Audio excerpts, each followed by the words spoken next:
Praise the Lord. जय मसीह की. Welcome to Walking on Water Wednesdays. मेरा नाम है अंजलि नाथ. आइए हम मिलकर परमेश्वर पर निर्भर होना सीखें.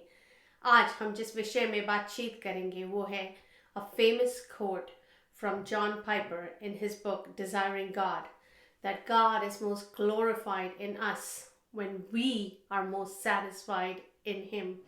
परमेश्वर हम में सबसे ज़्यादा महिमा तब पाते हैं जब हम परमेश्वर में ही सबसे ज़्यादा संतुष्ट या तृप्त होते हैं. महिमा का अर्थ है ऊपर उठाया हुआ, या जो चीज़ हमारे जीवन से विशेष दिखती है. क्या परमेश्वर हमारे जीवन से विशेष दिखते हैं? आज हम इस चीज़ के ऊपर बातचीत करेंगे. परमेश्वर में कैसे हम संतुष्ट रह सकते हैं, परमेश्वर में कैसे हम तृप्त रह सकते हैं.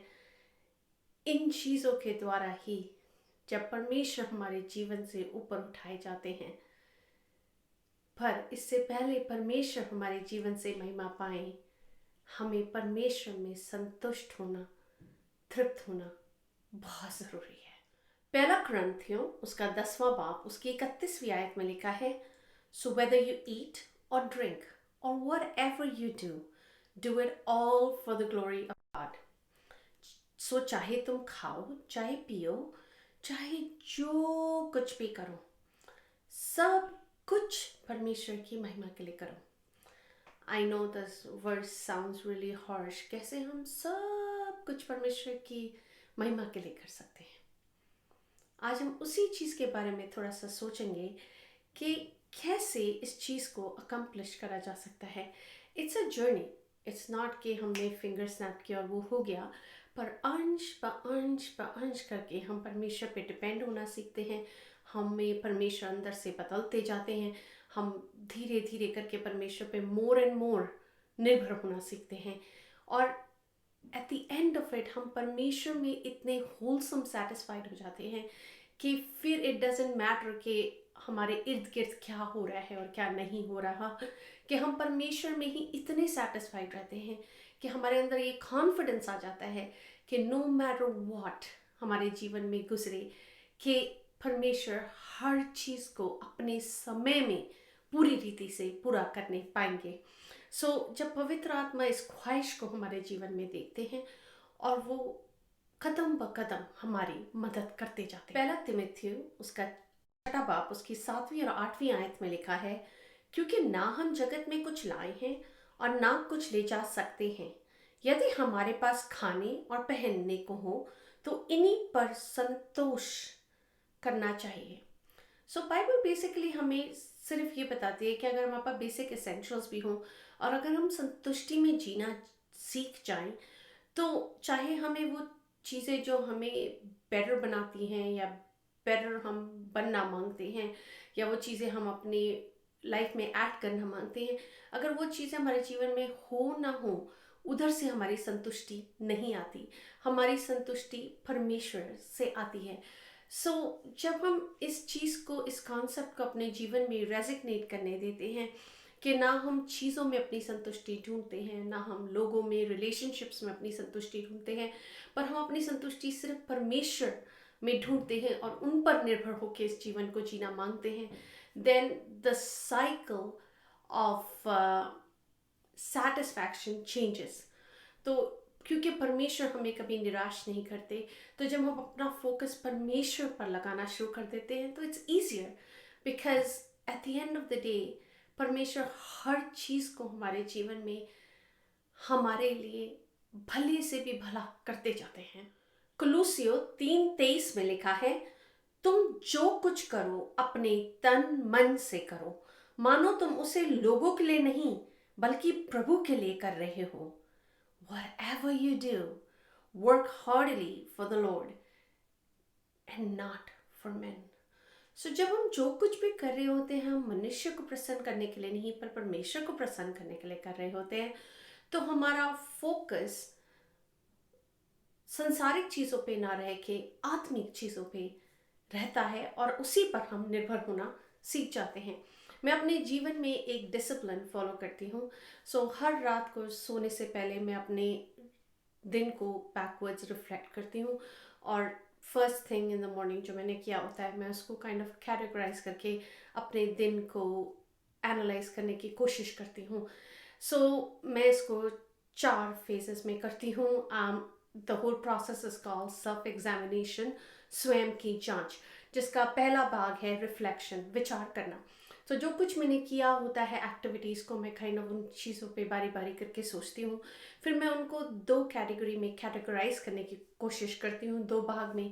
पहला है कंसोलेशन, तसल्ली, जहाँ मुझे ये रहता है कि हाँ मैंने यहाँ पर परमेश्वर की उपस्थिति को महसूस किया, विच इज़ ईजियर अगर आप प्रार्थना कर रहे हो या आप प्रेज एंड वर्शिप कर रहे हो।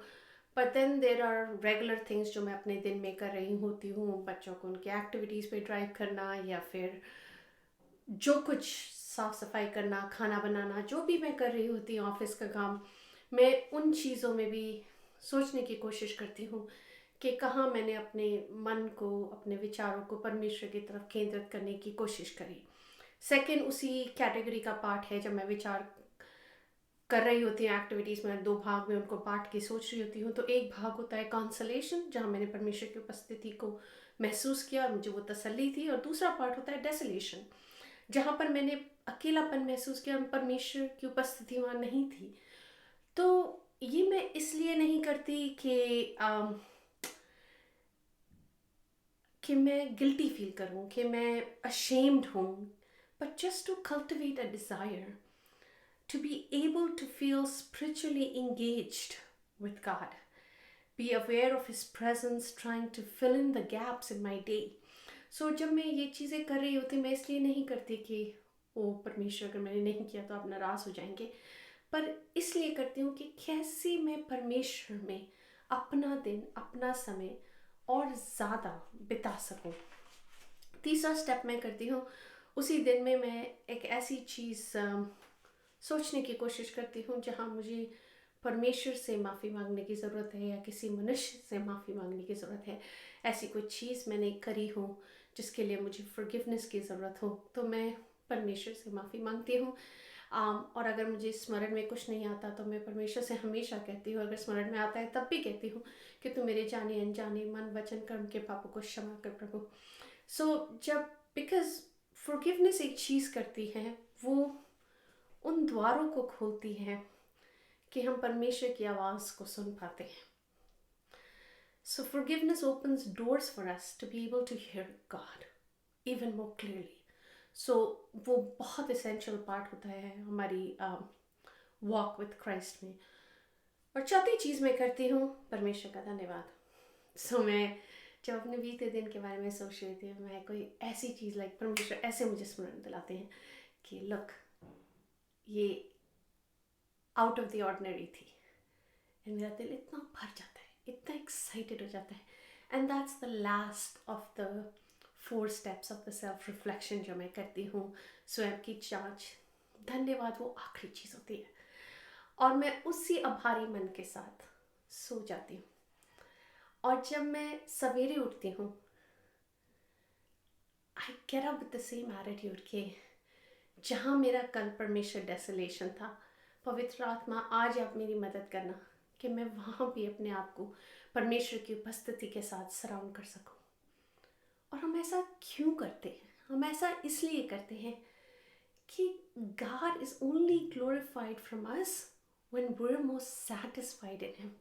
और कैसे हम परमेश्वर में सेटिस्फाइड हो सकते हैं? जब हम परमेश्वर को ही अपने जीवन में ढूंढेंगे। अगर हम संसारिक चीज़ों को अपने जीवन में ढूंढेंगे तो हमें संसारिक सेटिस्फैक्शन मिलेगी। जब हम आत्मिक सेटिस्फैक्शन को ढूंढेंगे तो हमें आत्मिक सेटिस्फैक्शन मिलेगी। और ऐसा नहीं है कि परमेश्वर नहीं चाहते हमें संसारिक आशीषें देना, वो जस्ट उंडेलते ही जाते हैं। But at the same time हमारा माइंड कहाँ टिका है और कहाँ लगा है, ये बहुत इम्पोर्टेंट है। जैसा फिलिपियों उसका पहला बाप उसकी 11वीं आयत में लिखा है ना, धार्मिकता के फल से जो यीशु मसीह के द्वारा होते हैं भरपूर होते जाओ, जिससे परमेश्वर की महिमा और स्तुति होती रहे। Be filled with the fruit of righteousness that comes through Jesus Christ to the glory and praise of God. It's a cycle. हमें ये कॉन्स्टेंटली करने की ज़रूरत है। और जैसा मैंने पहले बोला, हम एक सेकंड में नहीं बदलते, ये एक जर्नी है, हम धीरे धीरे करके बदलते हैं। एंड आई डोंट थिंक हम परफेक्शन इस जीवन में पा पाएंगे, पर हम उस दौड़ में भाग लेते हैं जिसमें हम यीशु मसीह की तरह बनना मांगते हैं, जिसमें हम यीशु मसीह की तरह दिखना मांगते हैं। आइए रैप अप करते हैं। आज हमने क्या सीखा? आज हमने सीखा that God is most glorified in us when we are most satisfied in Him. परमेश्वर हम में सबसे ज़्यादा महिमा तब पाते हैं जब हम परमेश्वर में ही सबसे ज़्यादा संतुष्ट, सबसे ज़्यादा तृप्त होते हैं। कैसे हम परमेश्वर में तृप्त होते हैं? जब हमारे चाल चलन में, जब हमारे रोज़मर्रा की ज़िंदगी में हम जब परमेश्वर को जानबूझ के अनुभव करना मांगते हैं, तो हमारा कप इस रीति से उमड़ता है कि वो ओवरफ्लो करता है और वो हमारे शरीर में, हमारे जीवन में अपने आप से दिखने लगता है। क्योंकि जब मुसीबतें हम पर आती हैं, क्योंकि हम इतने परमेश्वर में भरे होते हैं, हम राइट अवे अपने वाइन के साथ कनेक्ट कर पाते हैं और कहते हैं, नहीं परमेश्वर, ये आपके हाथ में है, ये मेरा युद्ध नहीं है, आपका है, ये मेरी प्रॉब्लम नहीं है, आपकी। और अपनी लाइफ को आप कंटिन्यू करते रहते हैं जैसे आप पहले कर रहे थे। उस मुसीबत को जानने से पहले, आप उस मुसीबत को जानने के बाद भी उस चीज़ को, उसी लाइफस्टाइल को परमेश्वर के साथ कंटिन्यू करते रहते हैं। And in the mean time ऐसा नहीं है कि वो परेशानी चली गई है, पर उसके पास आपकी अटेंशन नहीं है। आपकी अटेंशन, आपका माइंडसेट आपके परमेश्वर में ही फोकस्ड है। और ऐसे आप अपने जीवन को, अपनी रोज़मर्रा की ज़िंदगी में हर समय आप परमेश्वर में अपना कॉन्फिडेंस ढूंढते हैं, आप परमेश्वर में अपनी सेटिस्फैक्शन ढूंढते हैं हर क्षेत्र में। नो मैटर आप कुछ भी कर रहे हो, आप हर चीज़ में in the back of your mind आप परमेश्वर की आराधना कर सकते हैं, स्तुति कर सकते हैं, परमेश्वर से बातचीत कर सकते हैं, परमेश्वर का धन्यवाद कर सकते हैं। अपने दिन के अंत में कभी ना भूलें कि आप अपना दिन का अंत एक आभारी मन के साथ करें। आप अपने दिन की एक्टिविटीज़ को रिफ्लेक्ट करें। आप परमेश्वर को अपने हर क्षेत्र में आने का निमंत्रण दें। It might be tough, there are so many times मैं सेम चीज़ को अनुभव करना मांगती हूँ और मैं सेम चीज़ में स्लिप करती जाती हूँ, बट देन मैं सेम चीज़ के लिए रोज़ प्रार्थना भी करती जाती हूँ और पवित्र आत्मा की मदद भी मांगती जाती हूँ। भूल भी जाती हूँ, फिर भी नेक्स्ट डे कहती हूँ, प्रभु मुझे प्लीज़ याद दिलाइएगा। जब मैं काम कर रही होती हूँ, मैं कोशिश करती हूँ सर्मन्स को सुनने की, वाल बैकग्राउंड में जब मैं घर से काम कर रही होती हूँ, कि मेरा दिमाग, मेरा मन परमेश्वर की बातों में लगा रहे। मैं वर्शिप के सॉन्ग्स बैकग्राउंड में सुनती रहती हूँ या गाती रहती हूँ जब मैं खाना बना रही होती हूँ। And the fullness of a heart और माइंड स्पीक्स। जब हमारा मन परमेश्वर की बातों से भरा होगा तो हमारा मुख, हमारा माइंड, हर चीज़ को पता रहेगा पहले से कि हमें किस डायरेक्शन में जाना है। मार्ग सकरा ज़रूर है, पर वो मार्ग है, वो ही मार्ग है यीशु मसीह का मार्ग। आइए हम प्रार्थना करें। पिता, मैं यीशु के नाम से आपके समीप आती हूँ, आपका धन्यवाद करती हूँ इस दिन के लिए, इस समय के लिए, आपकी उपस्थिति के लिए। प्रभु जी, God is most glorified in us when we are most satisfied in Him. परमेश्वर, आप हमारे जीवन से सबसे ज़्यादा महिमा तब पाते हैं जब हम आप में अपनी संतुष्टि ढूंढते हैं, जब हम आप में अपनी तृप्त रहने के ज़रिए को ढूंढते हैं। सो प्रभु जी, इस आने वाले हफ्ते में जब हम किसी भी चीज़ से क्यों ना सराउंड होने दे प्रभु जी, हम हर चीज़ में, हर मुसीबत में अपनी आंखों को आपकी तरफ केंद्रित करते हुए आप में अपनी सेटिस्फैक्शन को कंटिन्यूसली ढूंढें। एंड प्रभु जी, होने दे। हमारा मन आपसे, आपकी बातों से इतना भरा रहे प्रभु जी कि वो हर समय उमड़ता रहे प्रभु जी। हमारे प्याले को उमड़ने दे, हमें आपके प्रेम से भरपूर करें। हर चीज़ में, हर बात में आपका धन्यवाद देते हुए यीशु मसीह के नाम से मांगती हूँ, सुन और दया से ग्रहण करें। आमीन। God bless you. Stay safe. Stay blessed.